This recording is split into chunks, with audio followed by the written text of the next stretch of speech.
Yo. Welcome to Bet on Yourself Media Sports. I am your host, Reggie. Welcome to the show. Before we get started, I would like to thank all those who have subscribed to my channel. I truly do appreciate it. It does not go unnoticed. If you haven't subscribed yet, please hit the notification bell. Give me a thumbs up so you can get this content when it comes out. Well, I just want to touch on a small few topics today. I want to talk about the Howie search. Howie's out shopping. And I want to talk about the Kobe Dean and some possible trades for the Philadelphia Eagles before the trade line coming up in a few weeks. Let's go. Let's get right into it. Well, as y'all know, the Philadelphia Eagles are back at a walk around from yesterday, and the Kobe Dean was at practice from.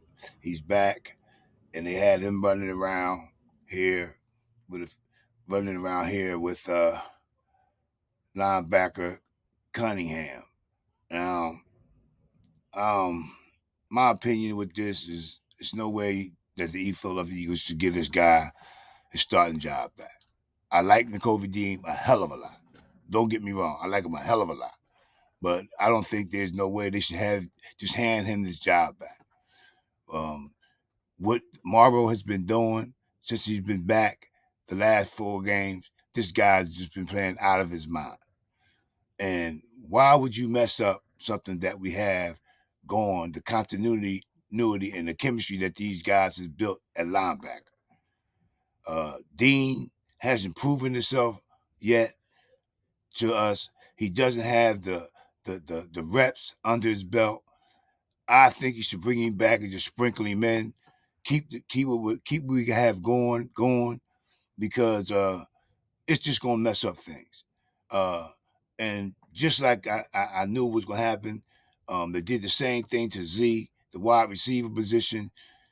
Sat him last week for Quez, and you see what Quez did.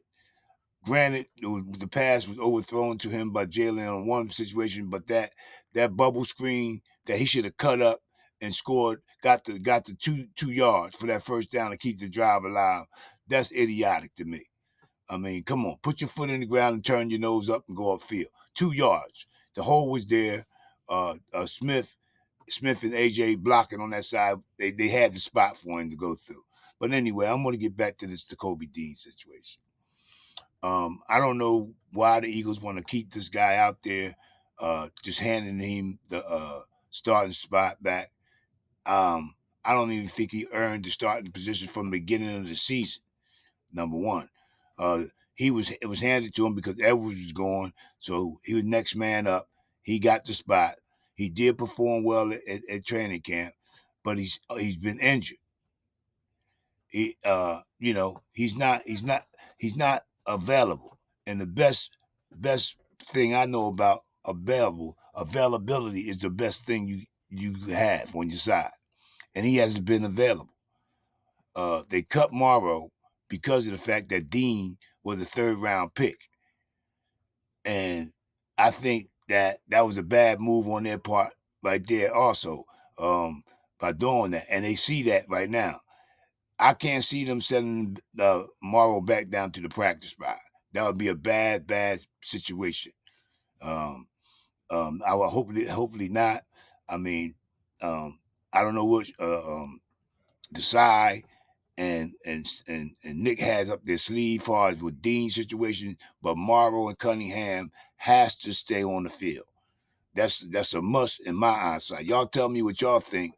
Should Dean just come back and be handed his starting position, or should he just be sprinkled in and on rotation with the linebackers?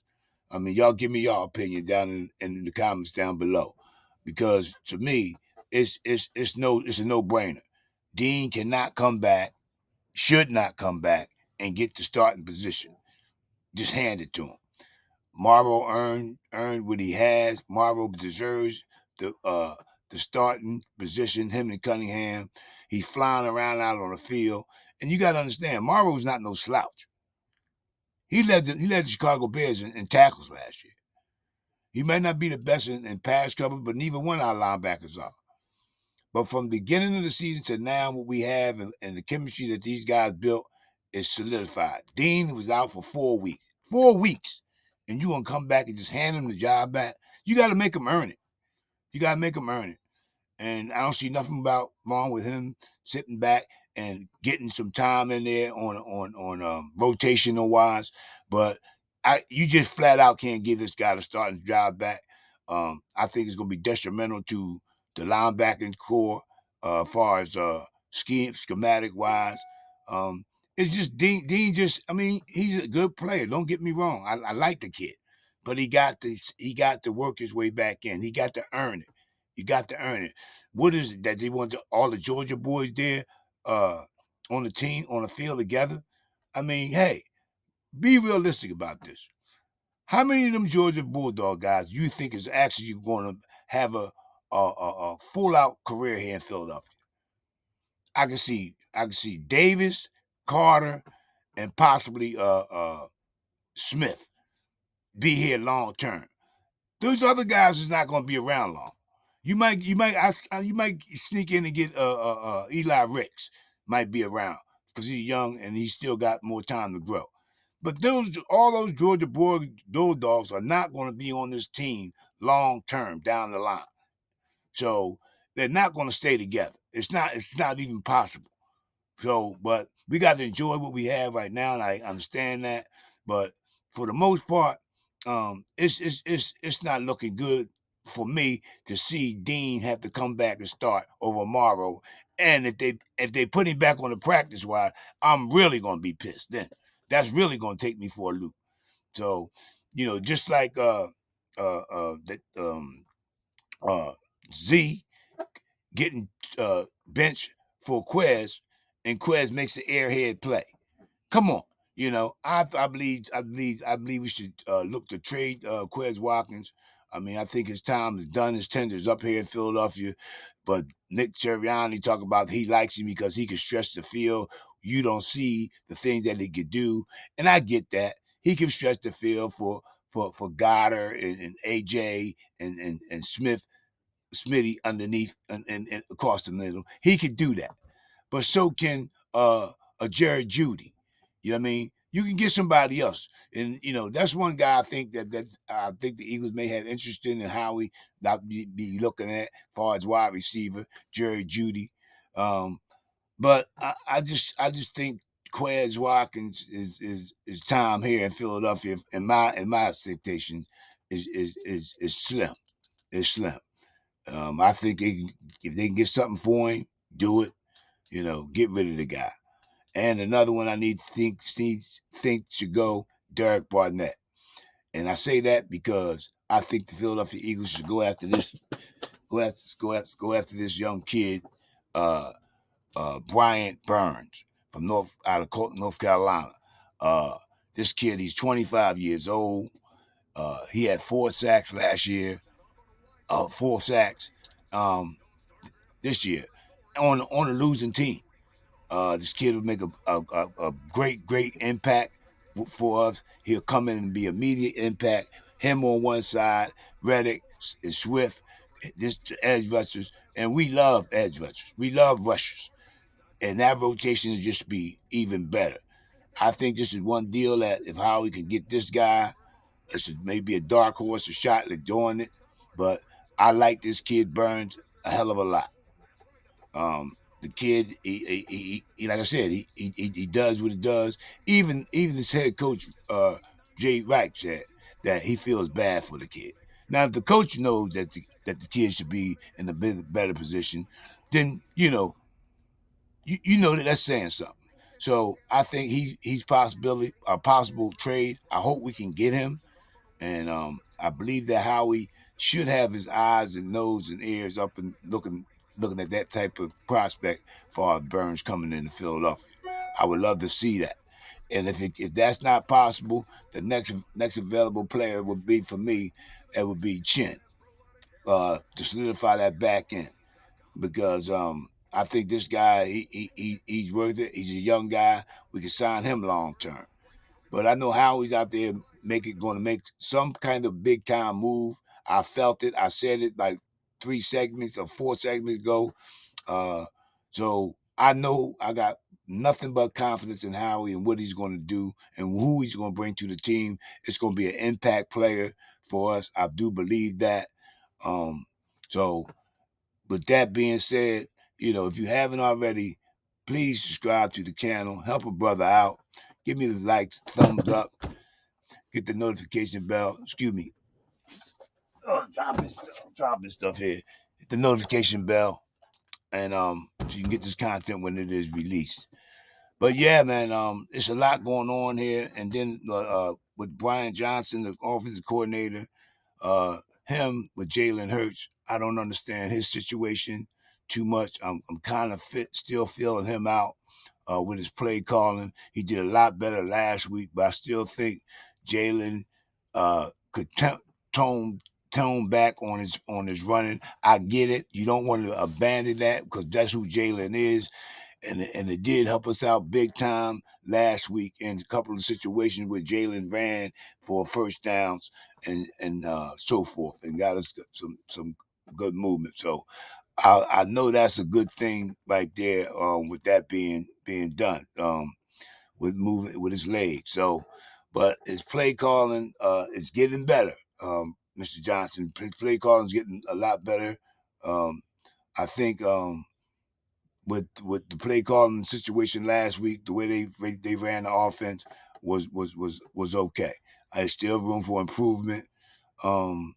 Jason Kelsey didn't like something that was going on. Y'all all seen that by now.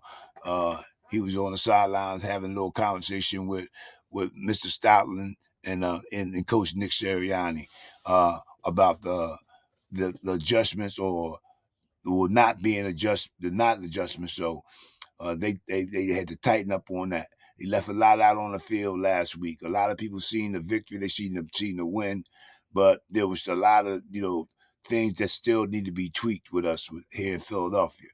But saying that, we're 5-0 going into this week facing the Jets. We gotta handle our business again, going up there to the Meadowlands and do what we're supposed to do. Stomp them out.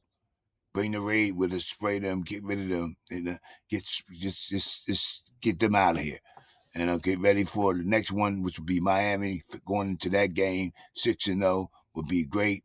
And then the next half of this schedule is where it's got to be.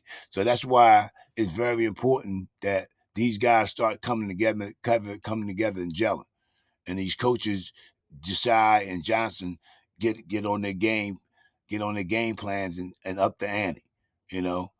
We got the new guy, Roby, in there. He did fantastic when he did come in for the plays he did. When he covered Cup last week, he came in and made a big difference. So I'm looking forward to seeing him in the lineup this week coming up against the Jets.